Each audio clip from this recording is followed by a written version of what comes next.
அடிக்கடி மிக்சி, ஒரு மிதிவண்டி விலை என்ன, ஒரு மடிக்கணினி விலை என்ன, ஒரு மாவரைக்கிற எந்திரம் விலை என்ன, ஒரு மசாலா எந்திரம் விலை என்ன, இதையெல்லாம் இலவசமாக தந்த அரசு.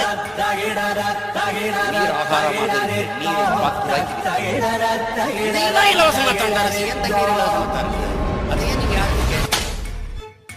நான் பல தடவை கேட்டேன். அதையும் உங்க காதுல வாங்கி கேட்கல. நீங்க ஏன் தண்ணீரை இலவசமாக தரவில்லை? தர முடியாது. காரணம், தண்ணீரை விற்கிற முதலாளிகள் பாதிக்கப்படுவார்கள். ஆட்டோ, கிண்ணே, அப்பலோ, குப்பலோ எல்லாம் பாதிக்கப்படும். அவன் பாதிக்கப்பட்டால் உனக்கு என்ன? அவன் தருகிற கமிஷன் கிடைக்காம. அதனாலதான் என்ன சொல்றேன், இவன் முதலமைச்சர் கிடையாது, அவன் பிரதமர் கிடையாது. பிரதமர் என்பவன் இன்டர்நேஷனல் புரோக்கர், முதலமைச்சர் என்பவர்கள் ஆல் இந்திய புரோக்கர்ஸ்.